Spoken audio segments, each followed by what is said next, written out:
Hello friends, welcome to the new episode of my channel. আমি Prince. তো এই ভিডিওতে কথা বলবো শ্রী ভেঙ্কটেশ ফিল্মস অর্থাৎ এসভিএফকে নিয়ে। তো আমরা যদি রিসেন্ট টাইমে দেখি, একটা কথা জানবেন খুব প্রচলিত আছে, যাদের ঘরে নেই নুন আর খুব বেশি ঘ্যাম দেখায় তাদের কি বলা নিশ্চয়ই মনে আছে, যে ঘরে নেই নুন ছেলে আমার মিঠুন। ঠিক একই কথা কিন্তু এসভিএফকে নিয়ে কত অবশ্যই প্রযোজ্য। দেখো, এসভিএফ সাকিব খানের সঙ্গে কাজ করছে, তাই নিয়ে আমার কোনো প্রবলেম নেই। আগেও কো প্রোডাকশনে কাজ হয়েছে এবং তখন অভিযোগের কোনো জায়গা ছিল না, কারণ তারা নিজেদের দেশেও মানে আমাদের বাংলাতেও ভালো ভালো মেন স্ট্রিম কমার্শিয়াল কাজ আনতো, বড় কিছু করার চেষ্টা করতো, যেহেতু তারা number one leading production house. তারা যেহেতু বলিউডের কাজ যখন এখানে তারা ডিস্ট্রিবিউট করে, তারা প্রচার করার চেষ্টা করে যে তারা এখানকার number one leading production house, সবথেকে বড় ডিস্ট্রিবিউশন কোম্পানি, এরকম ধরনের জিনিস তারা প্রচার করে। তো এরকম এত বড় যখন তাদের নাম, এত বড় যখন তাদের পরিচিতি, তাদের উচিত তো নিজেদের ইন্ডাস্ট্রিটাকে আরো বড় করা, নিজেদের ইন্ডাস্ট্রিটাকে এগিয়ে নিয়ে যাওয়া। যদি জিদ্দা দেবদা কয়েক বছর প্রডিউসার হয়ে তারা যদি এত বড় বড় ভাবনা রাখতে পারে, তাহলে যারা বিগত 25-26 বছর ধরে প্রায় হয়ে গেল, অত বছর ধরে যারা প্রোডাকশন হাউস সামলাচ্ছে, যাদেরকে নাম্বার ওয়ান প্রোডাকশন হাউস বলা হয়, তাদের তো নিজের ইন্ডাস্ট্রি প্রজেক্টে কিছু দায়িত্ব থাকে। তারা যখন রিমেকও করছে কোনো সিনেমার, রিসেন্ট টাইমে তো একটা জানি রিমেক সিনেমা হচ্ছে, সেটাও কিন্তু খুব বড় যে প্রজেক্ট তা কিন্তু নয়। মানে একটা যে বিরাট বড় সেই মাস কমার্শিয়াল মুভি তা কিন্তু নয়। সেই কোথাও গিয়ে তারা সেই সেফ গেম খেলারই চেষ্টা করছে। এবার তাদের রিসেন্ট যে কটা হিট হয়েছে সব কটাই সেফ গেম খেলে। কাবুলিওয়ালা আপনারা দেখুন, ভালো সিনেমা, কিন্তু ওটার মধ্যে একটা নস্টালজিয়া ভ্যালু রয়েছে। দশম অবতারও সেম। এটা বাদে তাদের বড় হিট কোথায়? এছাড়া বাদে তাদের যখনই কোনো ছোটোখাটো সিনেমা করার চেষ্টা করেছে, সেগুলো কিন্তু বক্স অফিসে একদমই ওয়ার্ক করেনি। এই অবস্থায় তারা কি করলো? তাদেরকে নিয়ে যখন প্রশ্ন উঠতে শুরু করলো যে তারা কমার্শিয়াল সিনেমা করছে না, তাদের কমার্শিয়াল সিনেমা করার ক্ষমতা ফুরিয়ে গেছে, তারা কি করলো? বাংলাদেশের সঙ্গে টাই আপ করলো। সাকিব খানকে নিয়ে তারা তুফান কো প্রডিউসার হিসেবে কাজ করলো। করে কি করলো? কমার্শিয়াল ক্ষেত্রে তারা কিন্তু একটা টাকা কামিয়ে নিল বাংলাদেশের ইন্ডাস্ট্রি থেকে। সেখান থেকে একটা ভালো রকম তারা টাকা কিন্তু কামিয়ে নিল, সেখানকার বিজনেসের একটা বিরাট পরিমাণ অংশ তারা পাবে, সেই অবধি কোনো প্রবলেম নেই।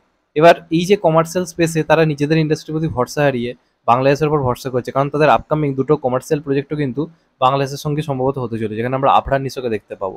আফরান নিশো, রাইহান রাফি জুটি, তার সঙ্গে চরকি টাই আপ বেঁধে কিছু কমার্শিয়াল কাজ আনছে। তুফান তো করিয়েছে তারা কমার্শিয়াল কাজ, ওটাও কিন্তু কমার্শিয়াল কাজ হবে এখনো অবধি খবর। মানে আগামী 1-1.5-2 বছরের মধ্যে মশালা কমার্শিয়াল সিনেমায় এসবিএফ এর কিন্তু অঙ্কুশ, বিক্রম, জিৎ, দেব বা আরও যারা রয়েছে তাদের প্রতি তাদের কোনো রকম কিন্তু ভরসা নেই। তাদেরকে নিয়ে তারা কমার্শিয়াল সিনেমা ভাবছে না, একমাত্র দেবকে নিয়ে রঘু টাকা। দেখুন, যখনই কোনো বড় প্রজেক্ট দরকার হয় তখনই তারা দেবের কাছে যায়। কিন্তু আরও কোনো বড় প্রজেক্ট করি, আরও কিছু কমার্শিয়াল সিনেমা করার চেষ্টা করি, সেই ভাবনা চিন্তা বা প্ল্যানিং কিন্তু তাদের এখন একদমই নেই। যখন থেকে তারা দেখেছে কমার্শিয়াল মার্কেট সেট, তারা হাল ছেড়ে দিয়েছে। এটা একটা বড় প্রোডাকশন হাউসের কাজ ভাই হতে পারে না। আজকে তামিল তেলুগু ইন্ডাস্ট্রি যেগুলো নাম্বার ওয়ান প্রোডাকশন হাউস, তারা খারাপ সময় কিন্তু কমার্শিয়াল সিনেমা প্রথম থেকে প্রডিউস করে এসছে। তারা কমার্শিয়াল সিনেমায় কিন্তু প্রডিউস করে গেছে, তারা অন্য আতালামি, গোয়েন্দা এই ধরনের সিনেমাতে কিন্তু ঘেঁষে যায়নি। তো এখন কিন্তু নিজের ঘরে ফেরার সময় হয়েছে। অন্য প্রোডাকশন হাউসে গেছে, সেখান থেকে ভালো টাকা কামিয়ে নিয়েছে, যদিও নিজের জায়গায় সিনেমা তেমন কিছু করতে পারেনি। সে থেকে তারা আরও সিওর হয়ে গেছে এখানে কমার্শিয়াল মার্কেট খারাপ, যে কারণে তারা এখন আরও ছোটোখাটো সিনেমা করার প্ল্যানিং করছে।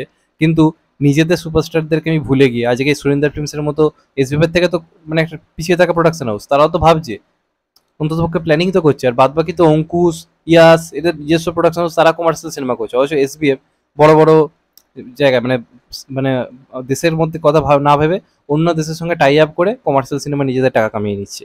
এটাকে বলে যে, কি বলবো, এটা কথা আছে না, পাড়াপড়শির হুঁশ নেই বলে একটা কথা আছে। আমার ঠিক ক্লিয়ার কথাটা মনে নেই, তোমাদের কমেন্টে মনে থাকলে বলো। সেরাম ব্যাপার আর কি কোথাও গিয়ে। তো এখন কিন্তু ওজবেফের উচিত নিজের ঘরে ফেরা, প্রথম প্রথম কমার্শিয়াল সিনেমা করুক, হয়তো চলবে না, কিন্তু তাদের উপর একটা ভরসা রয়েছে, তাদের হিউজ একটা অডিয়েন্স রয়েছে। এসবিএফের সিনেমা আসছে মানে একটা লোক জানে যে এটা ভাই একটা বড় কমার্শিয়াল কাজ আসছে, অন্তত এক সময় তো তাই ছিল। যে কারণে এসবিএফ এর আপনারা দেখুন ফিদা ফিদা এই যে সিনেমাগুলো যেগুলো ফ্লপ হয়েছে, কিন্তু এখন যে সিনেমাগুলো ফ্লপ হয়েছে তার থেকে তো বেটার কালেকশন করেছে, কারণ তাদের একটা বড় ব্র্যান্ড ভ্যালু রয়েছে, সেটাকে তারা কাজে লাগাচ্ছে না। তারা কি করছে? বাইরের দেশের সঙ্গে টাই আপ করে করার চেষ্টা করছে। সেটা নিয়ে প্রবলেম নেই, সেটা হোক না, কিন্তু তার সঙ্গে সঙ্গে এখানেও তো কমার্শিয়াল সিনেমা করতে হবে, সেটা তারা পুরো অফ করে দিয়েছে। তারা ওই কিছু ফেসকে নিয়ে, চেনা জানা ফেস যারা মাল্টিপ্লেক্স দর্শক টানতে পারে তাদেরকে নিয়ে সিনেমা করছে। বাদ বাকি সিঙ্গেল স্ক্রিনে বই তাদের কোনো দায়বদ্ধ নেই। অবশ্যই এসবিএফকে তো সিঙ্গেল স্ক্রিনই এসবিএফ বানিয়েছে একটা সময়, তাদের সিনেমা সিঙ্গেল স্ক্রিনে দর্শকরাই দেখে তাদেরকে নাম্বার ওয়ান প্রোডাকশন হাউস বানিয়েছে।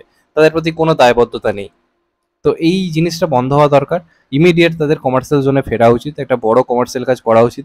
দেবজিৎ, অঙ্কুশ সবাইকে নিয়ে এখানে কিন্তু একটা বড় করে কমার্শিয়াল প্রজেক্ট তাদের পরপর কিন্তু আনা উচিত। নাহলে কিন্তু বড় বিপদ, কারণ নাম্বার ওয়ান প্রোডাকশন হাউস যদি এইভাবে হাল ছেড়ে দেয়, তাহলে বাকিরা আর কি করবে, তাই না? যাই হোক, এটা নিয়ে তোমাদের বক্তব্য অবশ্যই জানিও। চ্যানেলটা নতুন হলে চ্যানেলটাকে সাবস্ক্রাইব করে দিও and get the bell icon. ভালো থেকো সবাই, টেক কেয়ার, নমস্কার, আবার দেখা হবে এখন তো ভাই। সবাই ভালো থেকো, সুস্থ থেকো, নমস্কার, টেক কেয়ার, আবার দেখা হবে, ভালো থেকো।